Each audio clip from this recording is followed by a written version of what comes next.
39-year-old Nwachukwu Alagbo lost his wife, Nkiru, at the University of Nigeria Teaching Hospital, Ituku, Ozala, Enugu State, when doctors at the hospital allegedly refused to attend to her over the fear that she had COVID-19. He tells how he helplessly watched his wife die. You accuse doctors at the University of Nigeria Teaching Hospital of killing your wife in a post on social media. How did this happen? And he said, my wife had a child a year ago, but while she was pregnant, she developed high blood pressure. After childbirth, the ailment was still there and we were treating it. At a point, she got well. Last week, she started breathing heavily. She experienced dizziness, weakness, and some other symptoms.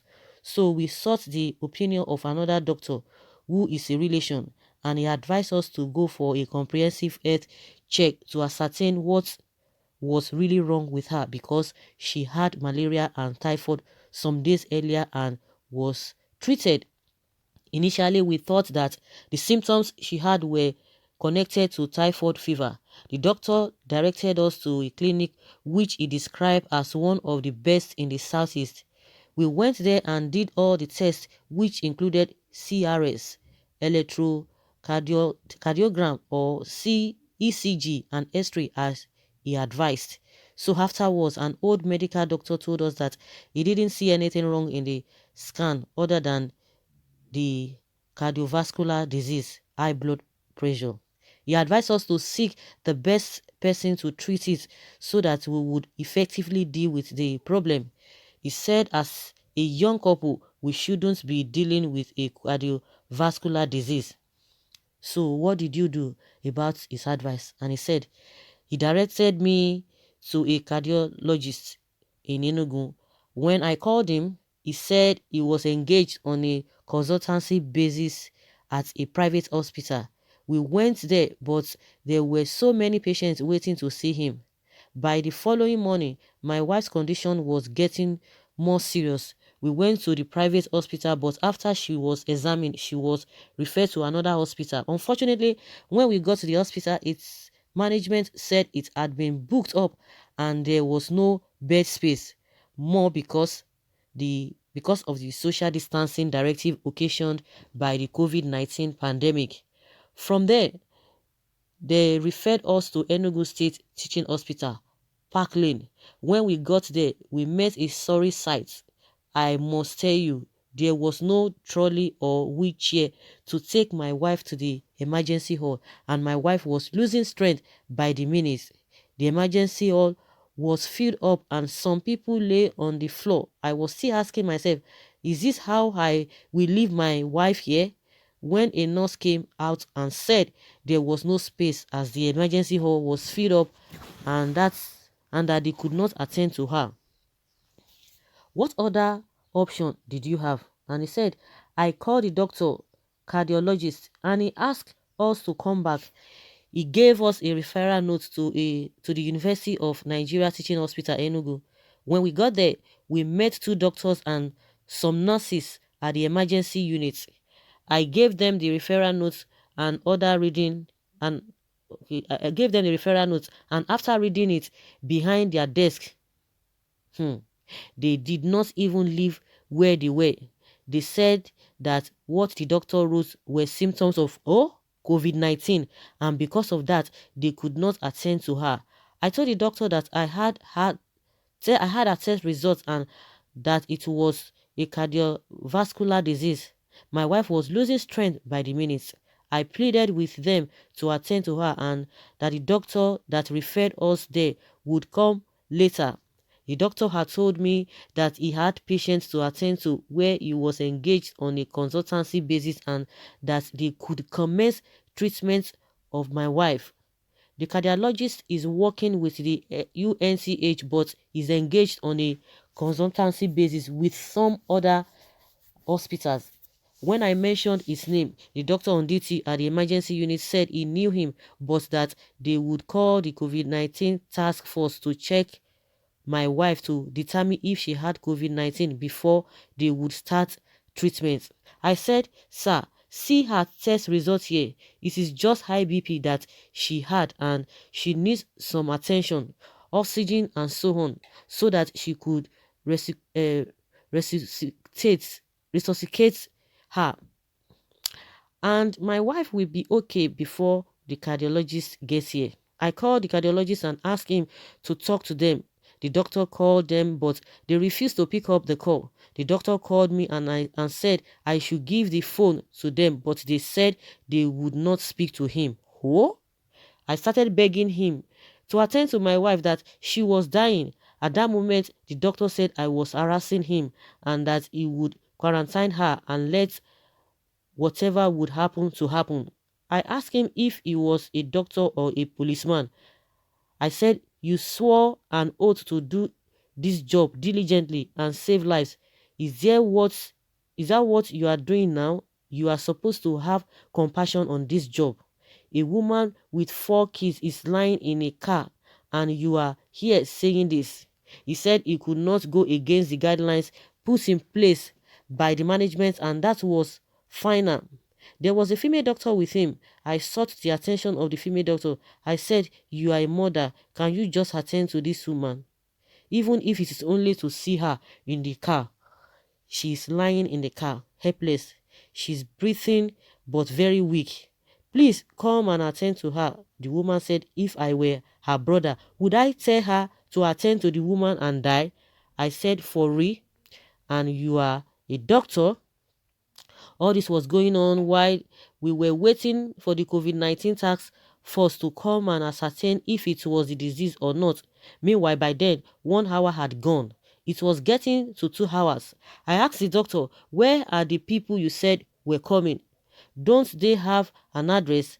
Are they on the ground at the hospital, or can you give us their phone number so that we can call them? If they are around, tell us so that we can go and get them. He said I should not bother him and that they were coming. At that point, it was getting to 2 hours and there was nobody to attend to my wife. She told me, please my dear, don't let me die here. Try as much as possible as to make sure I stay alive. I promised her I would do everything I could to make sure she lived. My wife could sense that she was being rejected by the doctors. I went to the doctor again. Wow.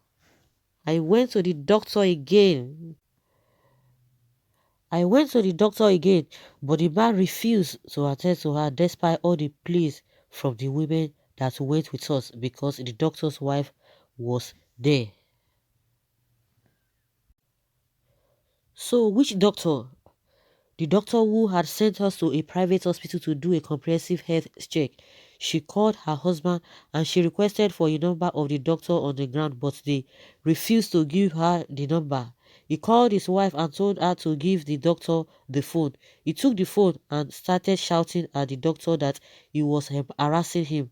The doctor, who is our relation, then told him that if he allowed the woman to die, it would be against their ethics. The UNTH doctor said, are you teaching me my job? They started quarreling about the matter on the phone. At the end of the day, people started calling the man on the phone, but he refused to answer the calls. He maintained that he must follow the hospital procedure. So what is that hospital procedure? That they said that they must ascertain the illness before they attend to a patient before brought in. We don't know if they called anybody on COVID-19 Fox or task force or not. And the doctor was busy covering his name. That means he knew what they were doing. Nobody was coming to ascertain if my wife had COVID-19 or not. You said the doctor was covering his name. Yes. And he said yes. So that nobody would see or know his name. It later dawned on me that they knew what they were doing. They didn't want to help, despite all the pleas made by the women that were there and the doctors that referred us there. None of them paid attention to us. We knelt down to beg these people, yet they were not moved. Those doctors are callous. Were there no other doctors at the emergency unit? He said, I only saw 2 doctors, nurses and other paramedics. But there was a good Samaritan. a pediatrician who was passing by. We begged her to ascertain my wife's state of health. She wore her gloves and attended to her, but my wife was already giving up at that point. She said, "Let me tell you the truth, your wife is almost gone." That was about 3 hours after we got to the hospital, and we started shouting and making a lot of noise. The pediatrician went inside to the emergency unit to beg the doctors there to attend to my wife, but they started shouting at her. Hey. The doctors complained of lack of personal protective equipment. He said, "Let me shock you. I was on my knees begging the doctors till my wife died. The moment she died, they disappeared. None of the doctors, nurses, and other workers could be seen anymore. One of the doctors that tried to get them to attend to my wife got in touch with the chief medical doctor of the hospital on phone. But by the time he came there, my wife was already dead. The CMD asked me what the doctor said was the reason why they could not attend to my wife until she died, and I narrated everything that happened to him and how they said they were waiting for the COVID-19 task force to ascertain her status before they would treat her. He asked what for and went inside the emergency unit, but no doctor was there. They had disappeared. He said those people, COVID-19 task force personnel, were there and started pointing at them one after the other, asking them for their PPE. I asked the CMD who they were, and he said they were supposed to attend to my wife, that they were there to assist, and that PPE was there. I told him that the people were there all the while and that we begged them for 3 hours. The CMD went into the warehouse, and lo and behold, there was PPE there. They refused to use it to attend to my wife. The CMD directed us to where we could find a trolley, and my friend and I pushed my wife to the emergency unit, and as directed by the CMD. He wore the PPE and examined my wife, but by then she had died. I asked the CMD if they were not supposed to attend to patients despite the COVID-19 pandemic. All of them, health workers, were now touching her after she had died. I asked then, "So she's no longer carrying COVID-19 again?" It was a sorry sight. It was like crucifying someone and watching the person dying gradually. I don't wish it on anyone. It was very bitter and wicked.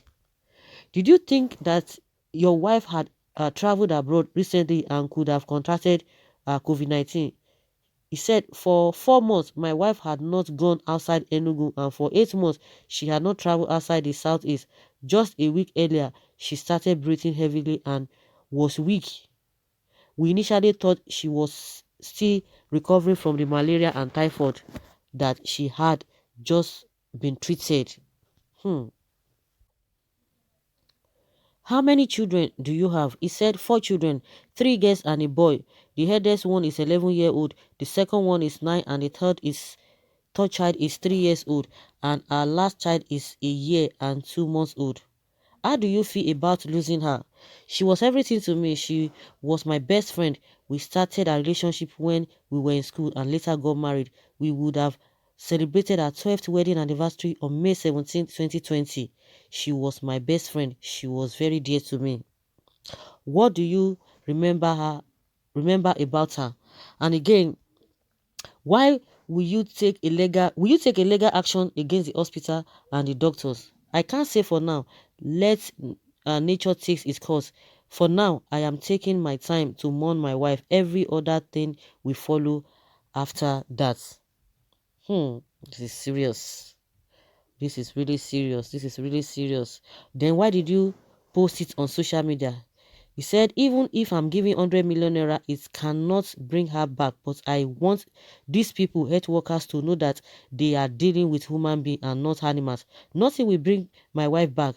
Why am I doing this? Is for them to refrain from their acts and uphold the oath that they swore that they would save lives and not keep people because